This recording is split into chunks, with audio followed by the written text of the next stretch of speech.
आज हम डिस्कस करेंगे mean ungroup data and group data दोनों के लिए कैसे निकलता है। जैसे अनग्रुप डाटा के लिए हमें यहाँ कुछ रॉ स्कोर्स दिए हैं, जैसे कि यहाँ पे हमें कुछ रॉ स्कोर्स दिए हैं 70, 80, 85, 90 एंड 95। तो इधर अनग्रुप डाटा के लिए मीन का फॉर्मूला क्या होता है? Sum of all observations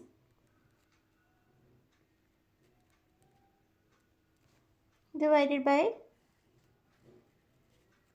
number of observations. तो यहाँ नंबर ऑफ ऑब्जर्वेशंस कितनी है?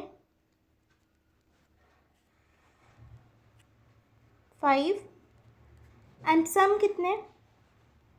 420।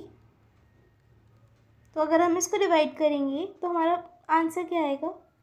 84, which is our mean for ungroup data. अब जैसे यहाँ हमें ग्रुप डाटा के वैल्यूज़ दी हैं CI एंड F, तो हमें x निकालना है और x है मिड पॉइंट। मिड पॉइंट कैसे निकलता है? इन दोनों को प्लस करके divided by 2। 25 + 40 divided by 2, 40 + 55 divided by 2। वैसे जो भी वैल्यूज़ निकलते जाएंगी वो इनके सामने लिखते जाएंगे।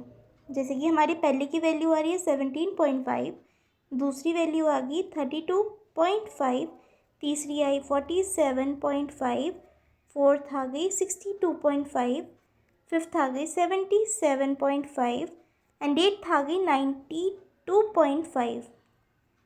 अब हमें निकालना है fx, और fx कैसे निकलेगा? f और x को मल्टीप्लाई करके।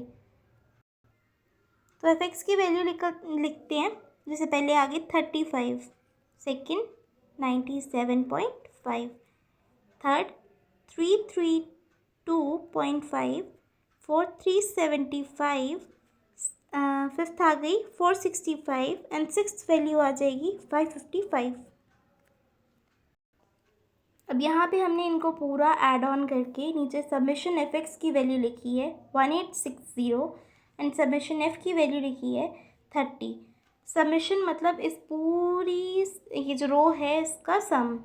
अब मीन कैसे निकलेगा ग्रुप डाटा का? Summation fx by n। Summation fx की वैल्यू आ गई हमारी 1860 एंड f की वैल्यू कितनी आई थी? 30। तो 0 0 कट गया, 3 के साथ हमने इसको काटा तो क्या वैल्यू आई? 62। तो 62 हमारा क्या है? Mean for grouped data. ना आई होप कि इसके साथ आपको मीन का कंसेप्ट अच्छे से क्लियर हो गया होगा for grouped and ungroup data. So ये दो सैम्पल क्वेश्चंस हैं, एक ग्रुप डाटा का और एक अनग्रुप डाटा का। अनग्रुप डाटा की वैल्यूज़ हैं 15, 25, 30, 10, 45, 50, 35, 20, 30 एंड 50। और ग्रुप डाटा की वैल्यूज़ हैं ये।